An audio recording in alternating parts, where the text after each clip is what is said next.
السلام علیکم ورحمۃ اللہ وبرکاتہ۔ قال اللہ تبارک و تعالی فی القرآن المجید والفجر ولیال عشر۔ پیارا دوستو، آج ذی الحجہ کا چاند دیکھا گیا۔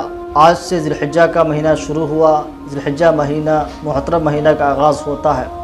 دوستو، ہر مہینے ہر وقت کا اپنے اپنے جگہ پہ اہمیت ہے، فضیلت ہے، لیکن بعض دن ایسے ہیں، بعض مہینے ایسے ہیں جس کو اللہ رب العزت نے خاص طور پہ فضیلت دی ہے، خاص طور سے اللہ رب العزت نے اس کی اہمیت دی ہے۔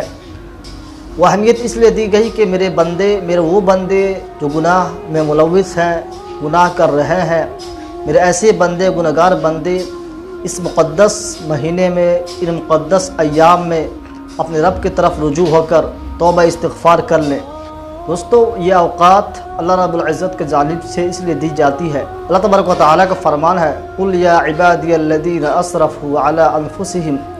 اے نبی، میرے ان بندوں سے کہہ دیجئے جنہوں نے اپنے نفس پہ ظلم کیا، یعنی خوب گناہ کیا، أَسْرَفُوا عَلَىٰ أَنفُسِهِمْ، جنہوں نے اپنے نفس پہ گناہ کی، یعنی گناہ کرتے کرتے تھک گئے ہیں، ایسے بندے۔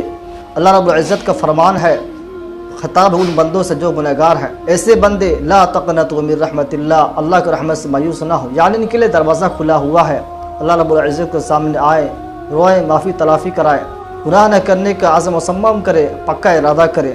میرا دوست، انہی مہینوں میں سے، انہی ایام میں سے ہمارے سامنے جو شروع ہو چکا ہے آج سے ذی الحجہ کا مہینہ۔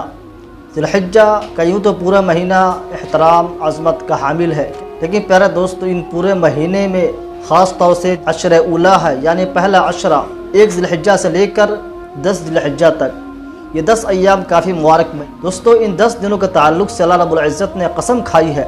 اللہ رب العزت جب قسم کھاتا ہے تو اس سے آپ اندازہ لگا سکتے ہیں کہ اس دن کی، ان ایام کی کتنی اہمیت ہے۔ اللہ تعالیٰ فرماتا ہے، والفجر ولیال عشر، یہ قسم ہے فجر کے وقت کی۔ آگے دوسری آیت میں ولیال عشر، اور قسم ہے 10 راتوں کی۔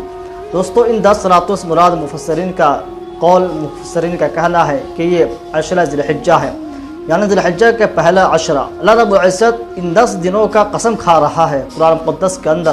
اس سے آپ اندازہ لگا سکتے ہیں کہ ان ایام کی، یعنی پہلا ذی الحجہ سے لے کر 10ویں ذی الحجہ تک کتنی اہمیت کے حامل ہے، کتنی عظمت کے حامل ہے، کتنی فضیلت کے حامل ہے۔ ہم ان اوقات کو زیادہ سے زیادہ روزہ ذکر و اذکار، تلاوت کلام اللہ میں گزارنے چاہیے۔ لہٰذا وہ شخص بہت ہی مبارک ہے، وہ شخص بہت ہی خوش نصیب ہے جو ان موسموں میں، جو ان مہینوں میں اپنے اوقات کو اچھے طریقے سے گزارنے کی کوشش کرتا ہے، ان موقعوں کو غنیمت جانتے ہوئے زندگی گزارتا ہے۔ پیارے دوستو، اس لیے مسلمانوں کو اپنی زندگی کی قدر و قیمت جانتے ہوئے، اپنے زندگی کی ایک ایک لمحہ، ایک ایک ساعت کی اہمیت کو جانتے ہوئے، اپنی زندگی کی قدر و قیمت کو پہچانتے ہوئے اپنے رب کی عبادت کثرت سے کرنی چاہیے۔ اور دوستو، موت تک ہمیشہ خیر کے کاموں میں، ہمیشہ بھلائی کے کاموں میں آگے رہنی چاہیے۔ پیارے دوستو، ان 10 دنوں کی فضیلت، اس کی اہمیت اللہ رب العزت نے سال کے باقی دنوں پہ رکھی ہے۔ اس کی فضیلت کو، اس کی فوقیت کو سال کے دوسرے دنوں پہ اللہ رب العزت نے رکھی ہے۔ اور پیارے دوستو، اس کے تعلق سے اللہ رب العزت کے جو قسمیں ہیں، اور اس کے علاوہ احادیث نبویہ بھی کثیر تعداد میں موجود ہے۔